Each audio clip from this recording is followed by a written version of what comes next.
Hello again from my front porch. Well, today I want to dig into a little meatier topic, a little more serious topic. Because, you know, when you hang out, again, the whole point of this is friends sitting out on the front porch. Hey, come sit with me on my porch swing and let's talk about stuff. Sometimes it's just, Seinfeld-like. It's like, talk about nothing, And sometimes you can find yourself getting into really deep philosophical kind of stuff. And I'm not looking for philosophical today, but there is something that's bugging me that when those things happen, you know that you poor folks are the ones who are going to be on the receiving end. But I want to talk about polling that we see reported in the media. Now, political polling is the big topic, and it's what I'll focus on here. Now, I'm not trying to make this a political episode. That's not it. For those of you who don't know, my background is actually in journalism. That's what my degree is actually in, and I've worked at a couple of newspapers and a local TV station. And so, and I even won an Iowa newspaper.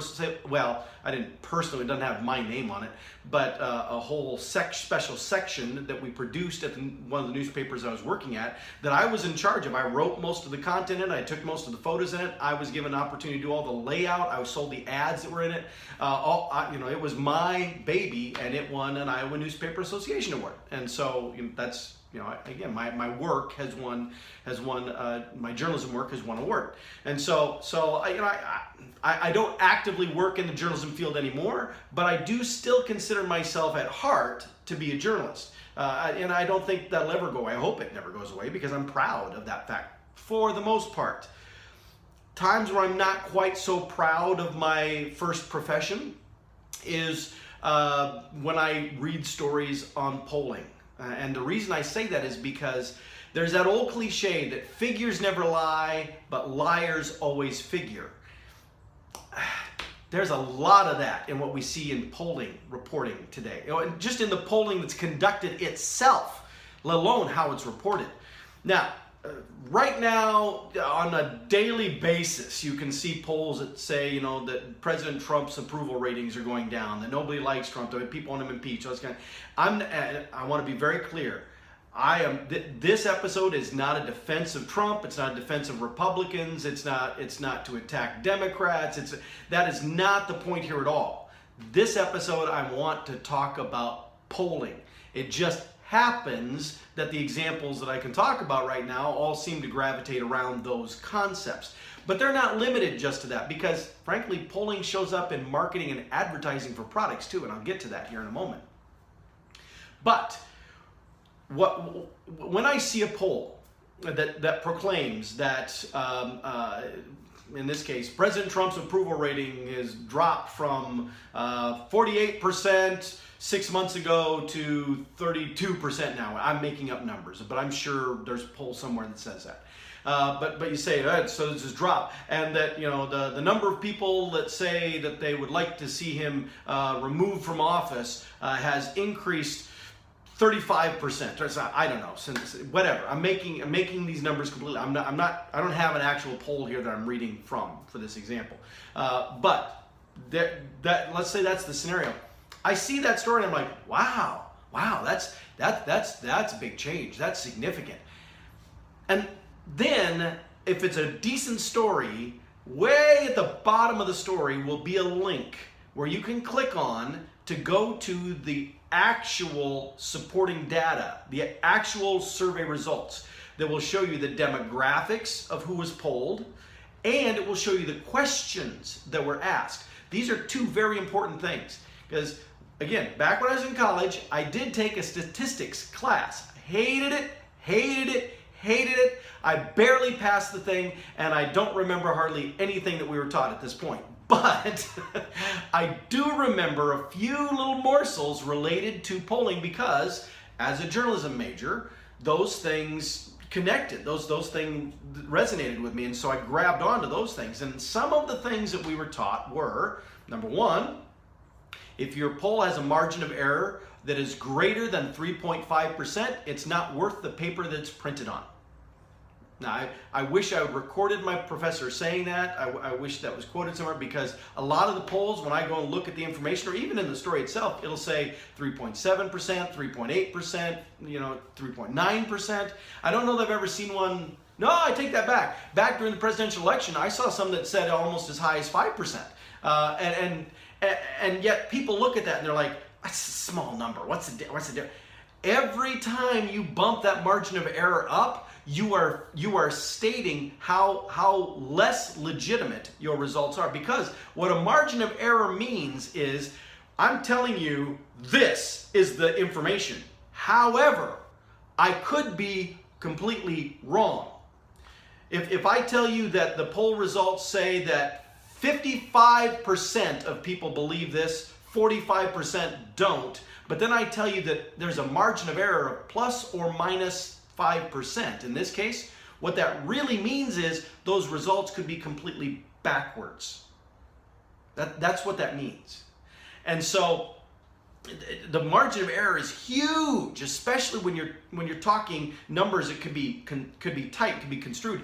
What is also of interest is the margin of error traditionally is supposed to be right down the middle, meaning that it could go one way or the other. But we don't know for sure when something is reported if they're giving us one extreme or the other, if that's actually being neutral or if it's being at an extreme. We don't know. We don't know. We just assume that the media is being honest with us. And I'd like to, as a journalist, I'd like to assume that too. But there are a lot of examples of where the media have not been honest. And I'm not going to get into those because that'll take me off track into a tangent and make this longer than it needs to be. So you can look that stuff up. Anyway, we also know that when it comes to polling, the media really can't be trusted. For two reasons we know this. Number one, we know that in the last presidential election, media told us a whole story that turned out to be a false narrative. Now, some would say, well, that's because the polling just wasn't accurate. Well, there's a lot of polling that wasn't accurate. And all the polling said the same message. It said the same story. Hillary Clinton is going to win by a landslide. It's not a question of will Donald Trump lose. It's a question of how bad will he lose. That was what all the polling leading up to the election told us. And then election night, all of those media people were like, what happened? And so stop and think about that. Those same polling organizations are the ones who are now spitting out the stuff they're spitting out. Now, am I saying that there's an intentional agenda? Am I saying there's collusion? Am I being a conspiracy person on this? Yeah, actually, in this case, I am. A little bit. But see, I don't consider it a conspiracy theory when you have facts that support what it is.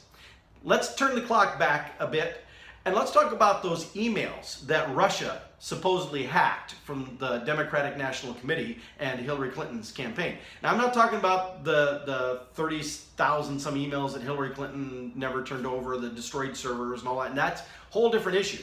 I'm talking about the emails from the Democratic National Committee, specifically John Podesta's emails. He was Hillary Clinton's campaign manager. Those were revealed by WikiLeaks. Now, we still are fighting the battle over the allegation that Russia is responsible for hacking those emails in order to help the Trump campaign. The only way that can continue to be an issue is if those emails were legitimate. If this actually was real hacking and those emails are not fabricated, not fictitious, they are authentic and real. If you're gonna say we're upset with the Russians and we're going after them for hacking the emails to help Trump's campaign, then you have to also acknowledge that the emails themselves are real and legitimate. You can't say we're going after them for hacking, oh, but all of these emails are made up. Because if they're all made up, then there was no hacking. See what I'm saying? So, the fact that we're still fighting about this issue over here means the emails have to be legitimate. Well, in those emails, which interestingly enough, don't get talked about in the media. Why? Because the media themselves are implicated in the emails. And I don't mean just in passing, I mean full on implicated. Because in those emails, Podesta and his team are working with members of the media to coach them on how to do polling that gives results favorable to what the Democratic Party is wanting to see as results. Basically, push polling is what it's called. Another thing I learned in my college class was that you can get somebody to respond to a poll question based on how you word it. So like, for example, if you start a question by citing other information, you set up the person that you're talking to put their mindset there. You know, so if you start off by saying, recently, Senator so-and-so said such and such about President Trump, how are your feelings about President Trump's handling of blah, blah, blah? Well, you have already tainted that person's response. You've tried to guide them down a path of at least being somewhat critical. That hopefully by starting off that way, they're not going to be completely supportive of President Trump. That's what that does. And I've used the same process when I've led training classes. So like it's common that at the end of every training class, you should always give opportunity for questions. That's just generally considered good courtesy and good. You give question time throughout, of course, but you should always wrap up by saying, are there any other questions? Well, if you are getting to the end of your training and you haven't done that and you need to wrap it up and you need to get out of the room and get these people back to work and whatever, there is a way that you can still ask the question while still making sure that you get them out the door. And that is, instead of saying something open-ended like, well, that wraps it up for our session today. What questions related to any of the topics we've discussed do you have for me? That's a very open-ended approach, and you'll maybe get some questions.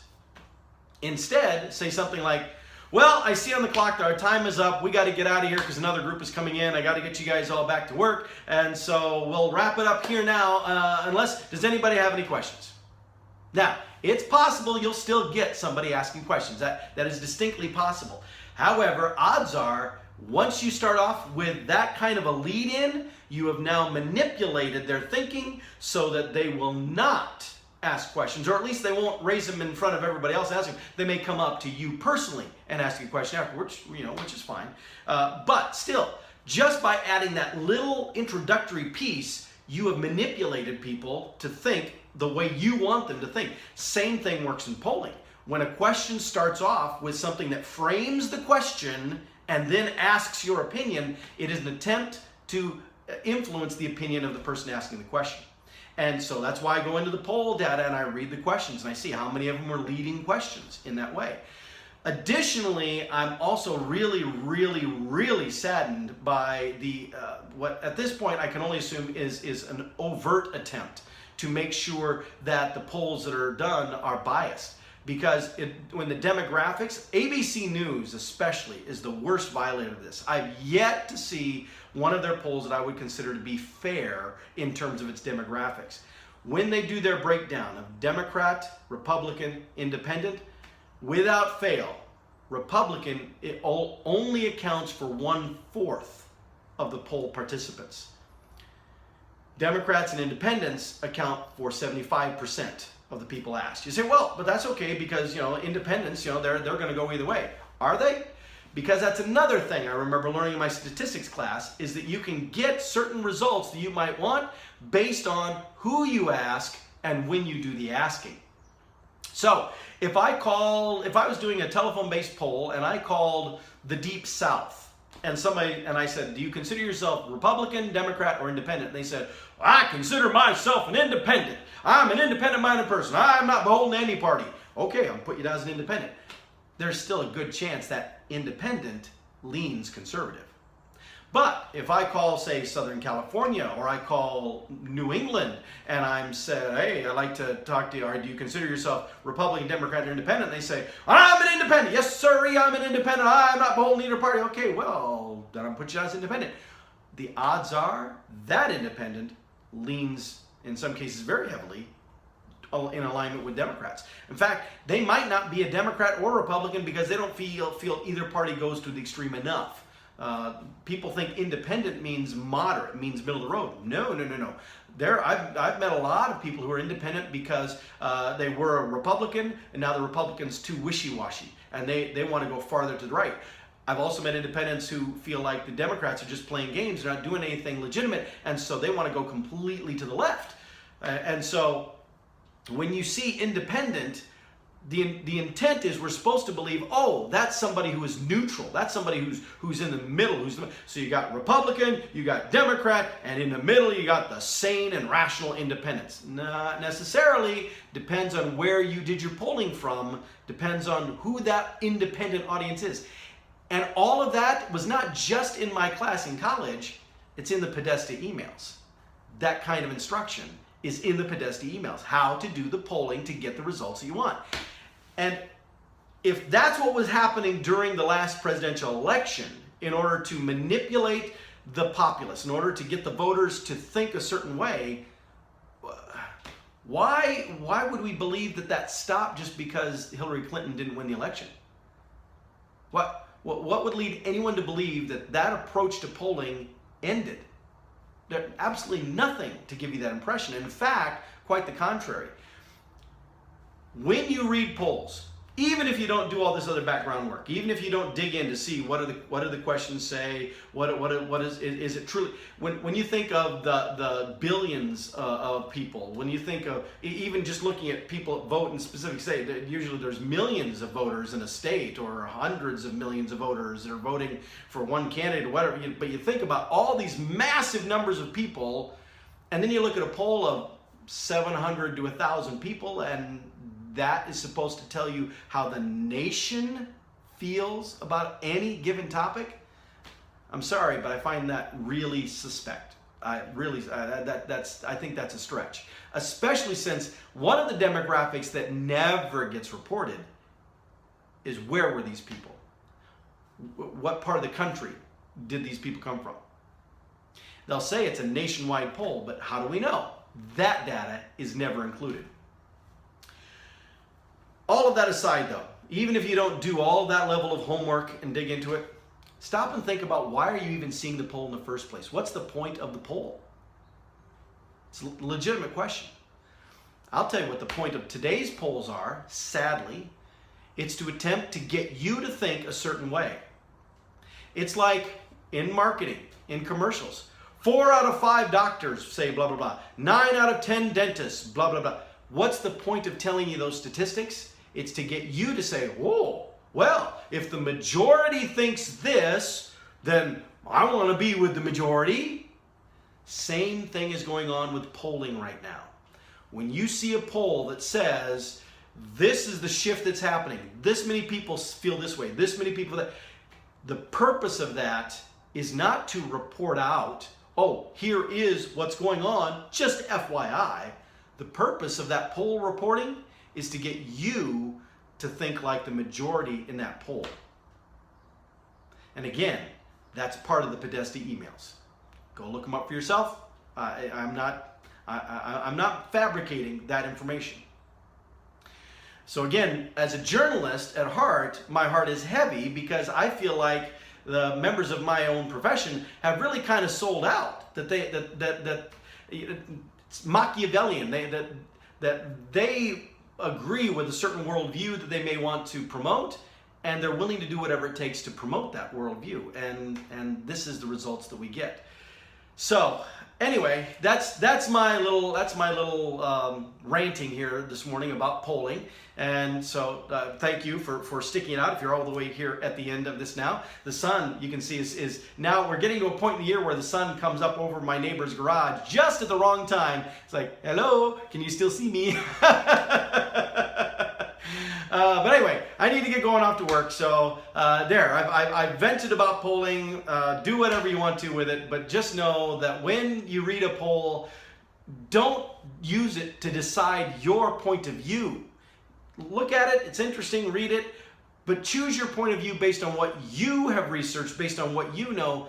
Don't just go along with peer pressure. Don't just go along with the crowd. Don't just read something and go, oh, well, if everybody feels this way, then I should feel that way too. Now, I know some of you watching say, well, I would never do that. Would you? Would you? Really think about it. If you keep seeing a barrage of polls that tell you a certain thing, really, that doesn't impact you even just a little? That doesn't cause you to react in some way? Yeah, if so, you're really strong. But for most people, after a while, that constant barrage is going to wear you down, and that's going to be planted even in the subconscious, that this is the narrative I'm supposed to be believing. Well, don't believe the narrative. Believe your own narrative. All right, with that, I'll see you next time from my front porch.